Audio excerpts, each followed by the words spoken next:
이경락 대표님의 강의로 시작을 해보도록 하겠습니다. 오늘 어떤 내용 준비하셨나요?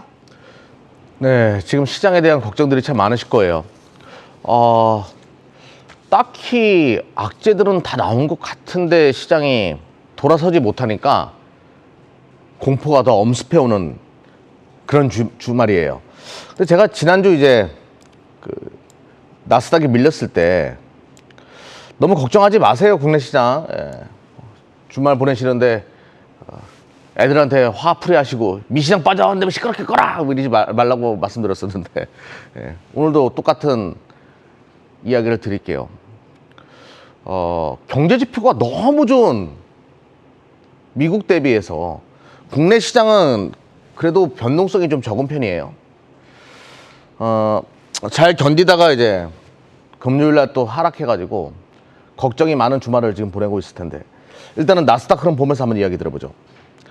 나스닥이가 이건 어제자 제가 캡처한 거고 지금 한 번 더 빠졌어요. 마이너스 1.5%인가요? 다우는 0.3, 다우나 S&P는 그나마 견고했습니다. 근데 제가 이제 여기를 한번 찍어놨기 때문에 추가적으로 하락이 온다라고 하더라도 제한적이다라고 얘기했습니다. 그렇게 크게 뭐 두렵거나 그런 건 아니에요. 그만큼 내릴 만큼 내렸다라는 신호는 분명히 있어요, 지금. 근데 이제 불안해하는 것은 아니 반등이 나오다가 또 마이너스 4.99, 어제는 마이너스 1.5 이런 식으로 이제 빠지게 되니까 과연 원인이 뭘까 이런 생각을 하는데 가장 중요한 거는 이제 인플레이션이 야기시킨 이 미 국채 수익률 10년물 같은 경우에는 더 올랐습니다. 이거 제가 어제 캡처한 거니까 계속 올라가고 있기 때문에 이게 국채 시장에서 이제 매도량이 많아지는 거죠. 이게 가장 큰 원인이에요.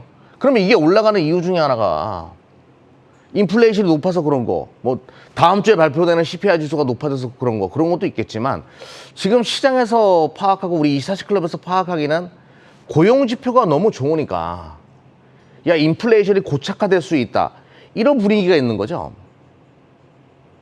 한번 임금 인상으로 올린 인플레이션은 내려가지 못한다 뭐 이런 논리가 붙는 거예요.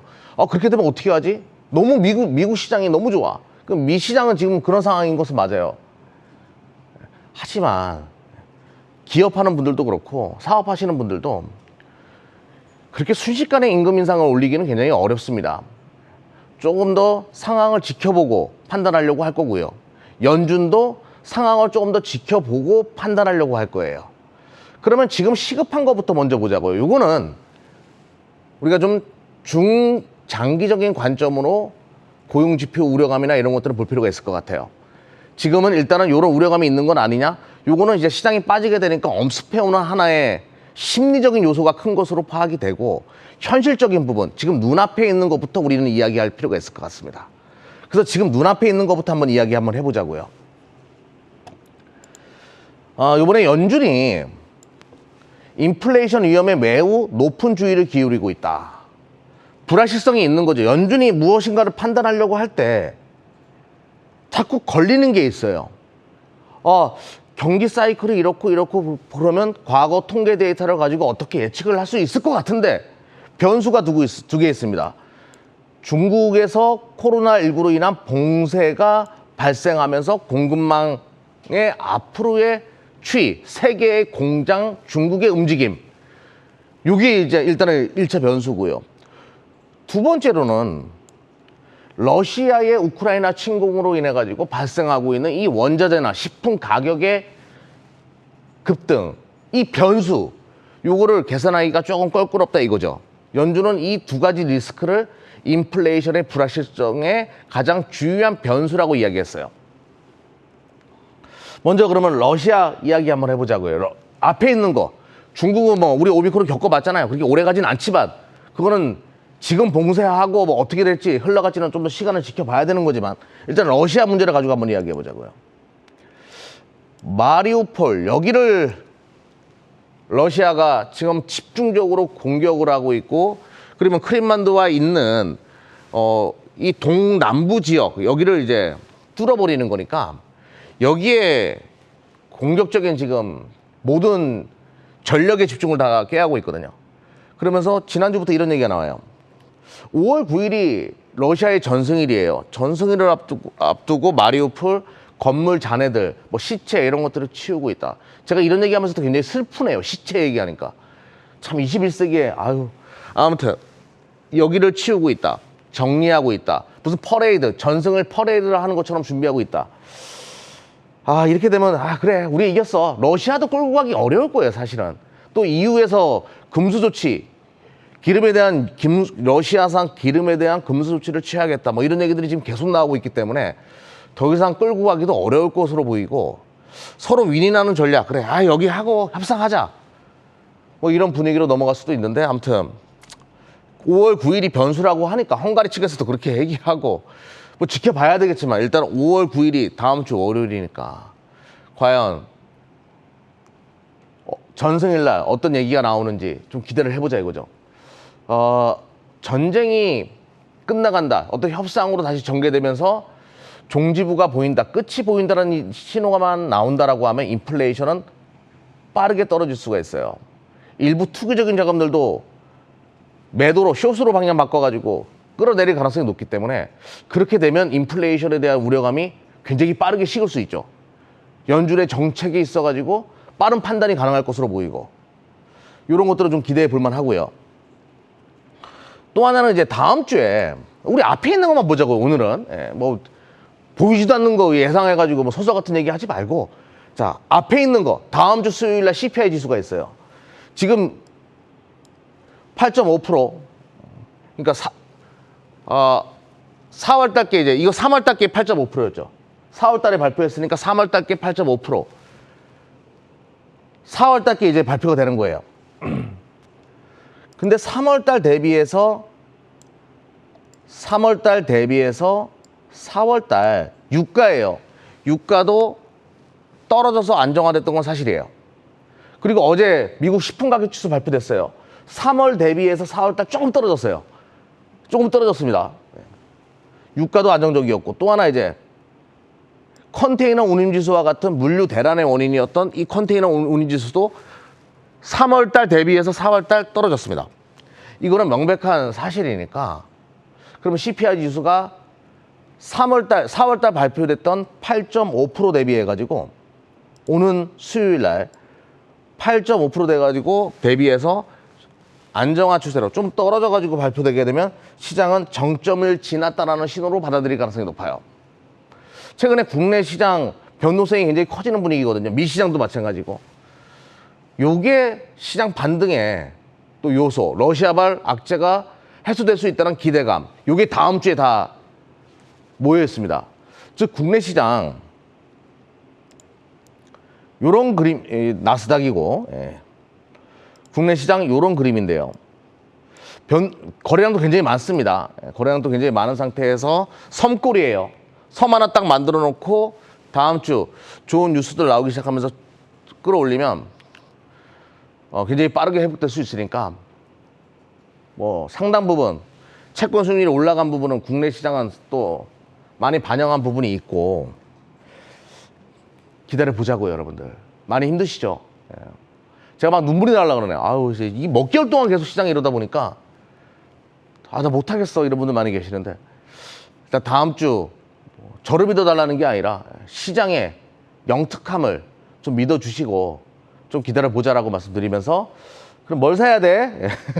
뭘 사야 돼로 바꿀게요. 좀 밝게 기분 좋게. 아유, 저도 말하면서 침울해지네. 최근에 주가 흐름 보게 되면 제가 이 방송을 통해서 말씀드렸던 동진 세미캠 이런 것도 쭉 치고 나가요. 시장이 어려운데도 차트가 이쁘죠.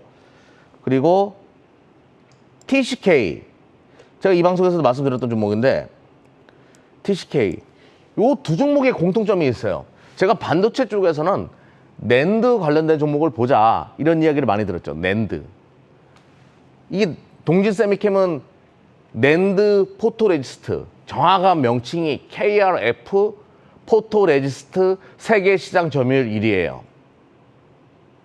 그리고 TCK는 실리콘 카바이드 링, 낸드의 매출의 80%가 낸드로 찍히거든요. 실리콘 카바이드 링 세계 시장 점유율 80%, 세계 시장 점유율 1위예요. 이 낸드에 많이 쓰여요. 낸드 관련된 종목 특집으로 할 때 제가 이야기 많이 들었던 종목인데, 아무튼 이런 종목은 좋다는 얘기예요. 그래서 오늘 낸드 관련된 종목 하나 좀 설명을 더 드리려고 하는데, 낸드는 떨어지지도 않아요. 디램은 떨어지고 있는데 이거는 떨어지지도 않아. 뭐 반도체 진짜 참. 낸드가 떨어지지 않는 이유는 제가 SSD의 수요 증가다 이런 얘기를 했었죠. 요거 데이터 센터에 많이 들어가는데 여기 이게 낸드 기반이다. 뭐 이런 얘기 들었었던 것을 다시 한번 이야기하면서, 낸드가 고단화되고 방수가 많아진다. 옆으로 많이 잘라낸다. 뭐 식각을 많이 한다. 층수를 늘린다. 이렇게 되면 가스의 수요가 큰 폭으로 증가한다라고 얘기했어요. 오늘은 대한민국 낸드 사업의 가스 총괄 사령부, 대한민국 가스 산업의 야정 사령관 K씨를 설명드려 보도록 하겠습니다. K씨. K씨는요, 조금 전에 말씀드렸던 TCK의 지분도 갖고 있는 기업이고, KC텍이라고 그 반도체 웨이퍼 연마 업체, 국내 뭐 최고의 기업이에요. 연마 장비 업체 KC텍의 지분도 갖고 있는 기업이에요. TCK 같은 경우에는 도카이 카본이랑 KC가 원래 반반씩 갖고 있었어요.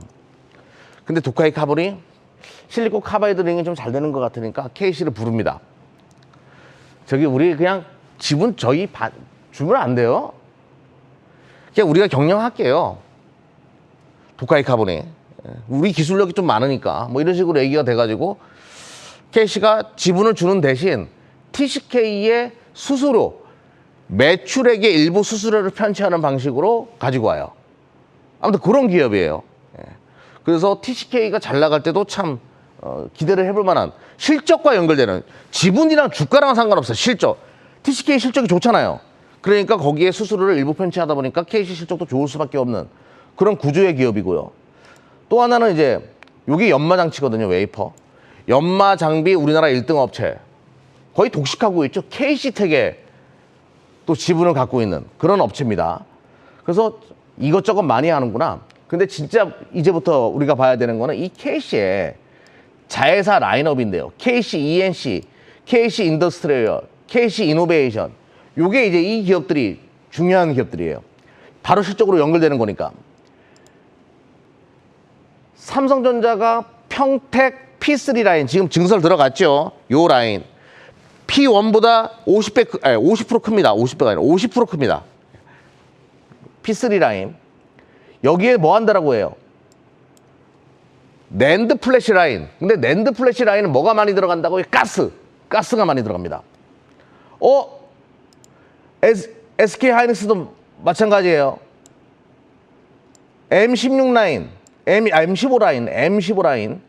요거 낸드 플래시 라인으로 지금 증설하고 있어요. SK 하이닉스도. 근데 여기에 뭐가 많이 들어간다고요? 가스. 바로 이 기업이 자회사 ENC가 요 가스 설비, 반도체 제조 가스 배관 및 유틸리티 배관을 주력 산업으로 하고 있어요. 주 고객사가 삼성전자. 자, 낸드 플래시 라인 뭘로 가스 많이 들어간다고요? 여기 삼성전자, SK 하이닉스, 전담, 삼성물산, 셀트리온, 삼성바이오로직스 다 이 기업이에요. 배관. 가스가 정말 많이 들어가고, 또 ESG. 가스가 치명적이잖아요.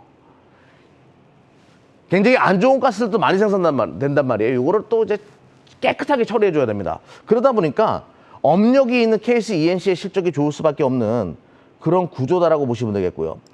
또 하나 이제 KC 이노베이션은 ENC가 배관을 깔면 거기에 스크루바 장비들, 가스를 빨아주는 장비, 요걸 또 만듭니다. 완전히 가스 토탈 업체예요. GST나 유니센과 같은 상장 기업들이 하는 걸 또 해요. 이노베이션. 그리고 가스도 유통을 해줘요. KC 인더스트리얼. 유통도 하고 실리콘 카바이드 소재를 가지고 새로운 제품도 만들고, 가스 일부도 제품 만듭니다. 유통과 제조 이런 것들을 전문적으로 완전히 가스 토탈 업체예요. 근데 앞으로 반도체건 뭐건 가스 수요는 계속 증가할 수밖에 없어요. 그래서 KC를 관심 있게 봐야 되는데, 그러면 비싸지 않을까? 이런 생각을 할 텐데요. 비싸지 않을까?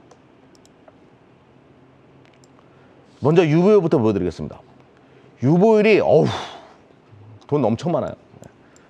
실적은 평균적으로 700억 정도는 찍어내는 기업인데 작년에는 조금 안 좋았고, 근데 시가총액이 2,800억이에요. 2,800억. 그러면 이런 생각을 합니다. OPM, 마진율, 영업이익률이 안 좋겠구나, 이 기업은.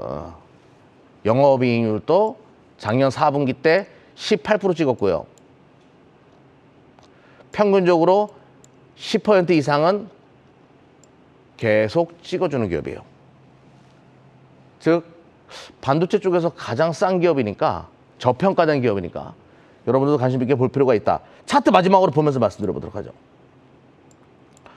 스물스물 최근에 이런 그림으로 검은색 선을 찍었기 때문에 여러분들에게 소개시켜드렸다. 오늘은 KC까지 힘든 장 힘내시라.